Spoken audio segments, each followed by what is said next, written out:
예, 안녕하십니까. 문정림 의원입니다. 예, 아동학대 근절과 관련해서 여러 가지 좋은 의견 주셔서 감사드립니다. 하여튼 보육을 제공하는 어린이집 원장님도 계시고, 또 어린이집 교사로서도 또 의견을 발표하셨고, 또 부모님도 의견 주셨는데요. 저는 이제 상대방에게 요구하는 것도 중요하지만 학대 근절을 위해서 과연 자기 입장에서 뭘 할 수 있는가 이런 거를 찾는 것도 중요하다고 생각을 합니다. 그래서 어머님들께서 또 하여튼 0에서 2세 또 3 내지 5세 아동에 따라서 부모의 각별한 관심과 또 발달에 대한 지도 이런 측면에서 가정 내 양육을 또 선호하는데도 불구하고 또 그렇지 못한 상황도 있고 그래서 여러 가지 상황이 있을 거라고 생각을 합니다. 그런 면에서 김수진 학부모님 또 서보경 학부모님께 각각 여쭤보겠습니다. 아까 말씀하셨는데요. 일단 이렇게 아동 학대 문제가 불거지다 보니까 보육의 질 문제가 또 얘기가 되고 또 양육비 혹은 보육료 지원만으로 모든 것이 해결이 되냐 이런 차원에서 보니까 2세 적어도 2세 이전 애들은 가정 내 양육을 좀 더 조장해야 된다 이런 얘기도 있었습니다. 그렇게 하려면 여건이 뭐 여러 가지 있잖아요.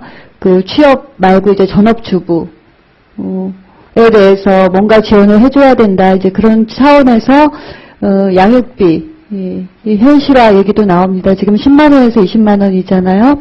그 조사 결과는 있습니다. 근데 부모님들 같으면 현실적으로 보육료와 비교해서 2분의 1 수준인데 어느 정도를 조금 올려줘야지 좀 현실화할 수 있는 수준이라고 생각하는지 각각 단답형으로 답변 주시기 바랍니다. 네. 근데 지금 보육료 지금 양육 수당을 10만 원에서 10만 원에서 20만 원 인상한다. 그러면 이렇게 영아 아이를 둔 학부모가 그래요. 내가 어린이집에 맡기면 40만 원의 지원을 받는데 딱 어린이집에 저희가 결제하는 금액이 40만 원 받는데 내가 20만 원 받고 그거 내가 맡고 있겠어? 40만 원 받고 어린이집 보내는 게 낫지라고 얘기를 해요. 열이면 열이 다 그렇게 얘기를 할 거예요. 그런데 그렇게 보면 양육수당을 10만 원만 올려서 엄마한테 봐라 이러는 거는 조금 무리가 있다고 보고요. 양육수당 그만큼 올려주시고 제 생각에는 이제 각 지역별로 아이들을 데리고 나가서 막 체험하는데 비용이 너무너무 비싸거든요. 네. 어디 하나 데려가려고 그래도 그런 거에서도 조금 지원을 더 많이 네. 늘려주시면 더 낫지 않을까 생각을 합니다. 알겠습니다. 아까 서우경 학부모님께는 간접으로 의견 들은 것 같아서 다른 질문 드리겠습니다. 일단은 제 생각을 말씀드리자면은 사실 취업하시는 부모님 말고 전업주부라 해도 또 임신을 하신 경우도 있고 다자녀 부모이신 경우도 있고 뭐 쌍생아 부모이신 경우도 있고 취업 준비하시는 경우도 있고 뭐 다양하니까 일률적으로 전업주부는 가정 내에서 봐라 할 수는 없는 상황이라는 것을 알고 있습니다. 근데 그렇게 비용의 차이 때문에 뭐 상대적 박탈감이 있다는 얘기도 있고 또 가정 내에서 양육할 때는 뭔가 정보가 부족하기 때문에 부모 교육을 할 수 있는 또 그런 체험 활동을 할 수 있는 그런 요구가 있다 이런 것도 알고 있습니다. 그런데 이제 그런 가정 내 양육을 조금 권장하는 정책으로 전환될 때 실제 부모님들이 어떻게 생각하실지에 대한 질문을 한 겁니다. 시간이 많이 남는데요. 하나 더 여쭤보겠습니다. 학부모님 말고 어린이집 교사 신 우리 임효선 선생님 계셨나요?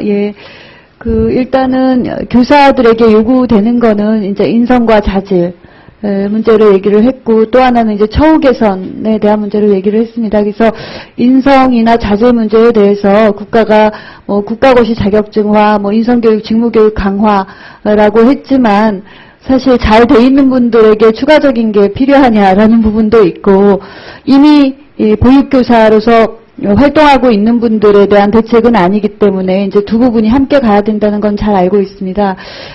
그런 부분에서 일단은 처우 문제를 이제 말씀드리자면 처우 문제에서 이제 보조교사 제도를 0세에서 2세까지 이제 고려하고 있잖아요. 정부가 대체교사와 함께. 근데 보조교사는 지금도 3 내지 5세 대상으로 4개 반에 한 분의 교사를 하루 4시간 정도 하잖아요. 그래서 그게 예산이 더 많으면 더 많이 하겠지만 일단 이제 그거부터 예, 마무리하겠습니다. 그래서 4개 반에 한 분을 하루 4시간 정도 하면 어떻게 효율적으로 이용할 것인지 한번 말씀해 주시기 바랍니다. 예를 들면 점심시간 전후라든지, 예. 제가 지금 영세반을 맡고 있는데요. 6개월, 7개월, 8개월 아이들을 제가 혼자 다 돌봐야 됩니다. 앞뒤로 업어도 한 아이는 업을 수가 없는 상태가 되죠. 근데 시간적으로 어느 시간에 보조교사를 투입하는 게 좋으냐라고 질문을 하시면 저희는 올데이예요. 모든 시간이 다 필요합니다. 근데 특히나 더 필요한 시간이 있다라고 하면 글쎄요.